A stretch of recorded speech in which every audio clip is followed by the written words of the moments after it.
spiritual battle is coming to the West. And the enemies are wokeism or Marxism combining with Islamism to go after what we call the American way of life. Not to have my kid be taught the lesbian, gay, transgender garbage in their school, while also not having them have to hear the Muslim call to prayer 5 times a day. That's important. We want the American way of life, which is, by the way, Christendom. Christians, our sacrifice, our toil, our vision, the outgrowth of the scriptures gave us Western civilization.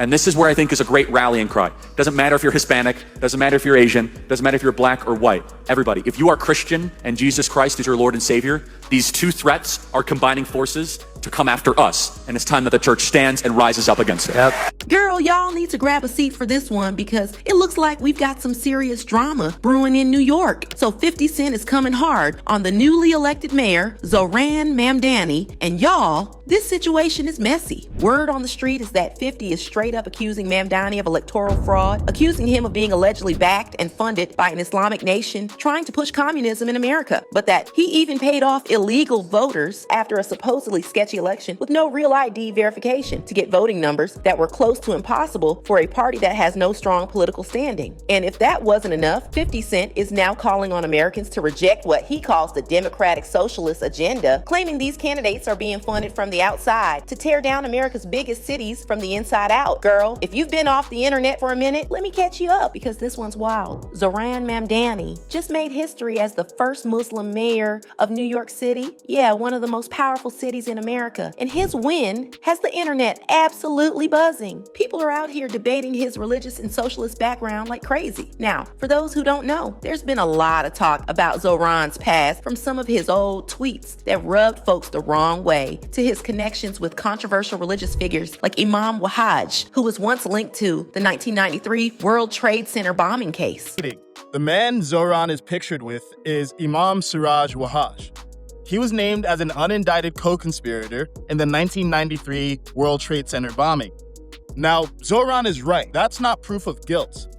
An unindicted co-conspirator is a person who was named in an indictment as one who might have taken part in a conspiracy to commit a crime, but who is not charged in the indictment. Basically, it's an accusation, not proof.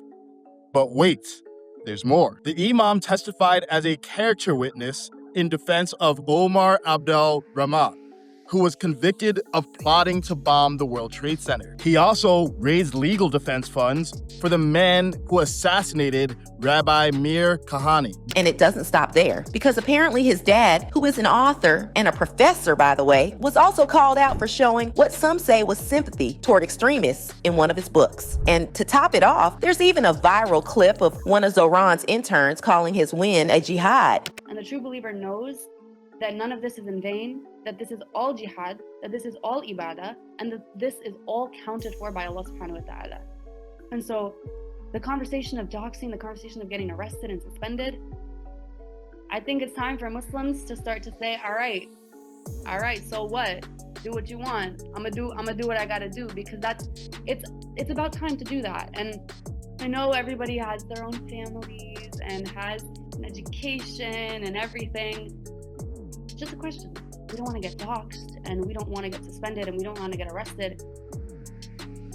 How gangsta are you? That's just my question. How much? And y'all, it's not just his religious background that's got people talking. Zohran also proudly calls himself a democratic socialist. Now, that label alone has been stirring up some serious debate because, let's be real, a lot of folks see socialism as way too close to communism, which is pretty much the opposite of what America was built on. But here's the twist. When you look at his campaign promises, it's clear why so many New Yorkers were drawn to him. Zohran was out here talking about making the city more affordable. We're talking free bus rides, rent freezes, universal child care, and even a higher minimum wage. So while his ideas definitely raised eyebrows, some people felt like it was exactly what the city needed. But of course, y'all know President Trump wasn't here for any of that democratic socialist talk. He hopped on social media real quick and went off on Zohran, straight up calling him a communist. Trump wrote, "If communist candidate Zohran Mamdani wins the election for mayor of New York City, it is highly unlikely that I will be contributing federal funds other than the very minimum as required to my beloved first home, because of the fact that, as a communist, this once great city has zero chance of success or even survival. It can only get worse with a communist at the helm, and I don't want to send, as president, good money after bad. It is my obligation to run the nation, and it is my strong conviction that New York City will be a complete and total economic and social disaster should Mamdani win. His principles have been tested for over 1,000 years, and never once have they been successful." Now Zohran clapped back at President Trump in an interview where he said, "When we talk about my politics, I call myself a democratic socialist, in many ways inspired by the words of Dr. King from decades ago, who said, call it democracy or call it democratic socialism. There has to be a better distribution of wealth for all of God's children in this country," he said, referring to a 1961 speech by Martin Luther King Jr. And as income inequality has declined nationwide, it has increased in New York City. And ultimately, what we need is a city where every single person can thrive.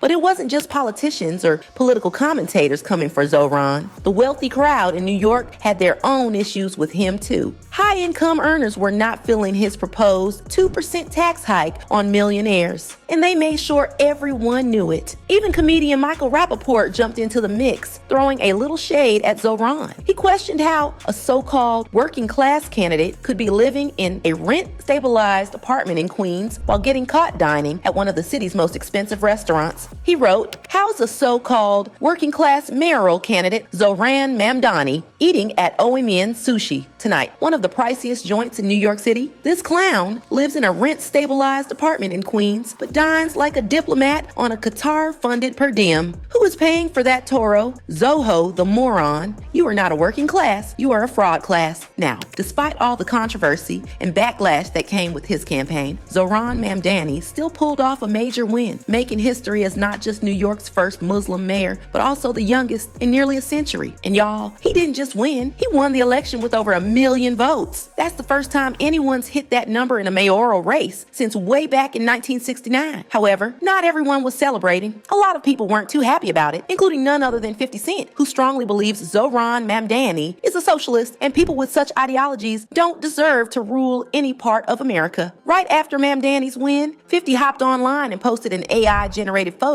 of a tombstone that read RIP NYC, founded in 1624, died 2025. But y'all, it looks like 50 Cent isn't just upset about Zohran Mamdani's big win at the polls. The drama goes even deeper. Inside sources are now claiming that 50 Cent is accusing Zohran Mamdani of electoral fraud and manipulation, alleging that Mamdani's name was listed twice on the first row of the ballot sheet, giving him 2 shots at recognition. According to the source, 50 Cent believes that Zohran Mamdani's entire campaign was secretly backed by an Islamic country that supposedly plans to use him to stir chaos in one of America's most powerful cities. And get this, 50 Cent allegedly claims that Zohran Mamdani and his backers paid off voters and even brought in people with similar beliefs from around the country to cast their ballots, all to show a sign of power. 50 Cent also alleged the whole thing was made possible because there was no proper ID verification during voting, which apparently opened the door for ineligible voters to take part. He's alleging that Zohran Mamdani's victory wasn't just political, it was a statement, a message that the so-called race to take over America has already begun, and that communism might not be as far off as people think. Now, let's be real. The whole election process itself is looking kind of shady. The fact that there was no proper identity verification before voting, yeah, that already raised eyebrows. And while Zohran Mamdani pulled in 50.4% of the total ballots might sound normal on paper, the part that really has people talking is that he somehow racked up over 1 million votes. Like, how? The Democratic Party never came close to that number, and then out of nowhere, Zohran Mamdani smashes that record. It's giving sus, if we're being honest. And let's not even ignore the talk about him being possibly backed by an Islamic nation, because truth be told, he's been seen around a few questionable figures, and people are starting to connect the dots. For years, there's been this quiet fear about foreign powers trying to tighten their grip on America. And honestly, Thanos getting elected might just be the last straw. We've all seen how this kind of thing played out in parts of Europe. And something tells me Americans are not about to let history repeat itself. 50 Cent exposing Zohran Mamdani for electoral fraud had fans talking, and they left comments saying this New York City mayor race should be the most audited election in history. If not, whatever the left get away with, they will do in every other city/state with similar candidates. They will know their rigging, illegal vote process works and can't be stopped. This is the one to watch. And why doesn't ask for ID? It's crazy. I walked in, said me name, they looked it up and had me sign it. I could have said I was anybody. I told the lady who checked me in and she said, "Oh, never thought of that. We never asked for ID." Crazy,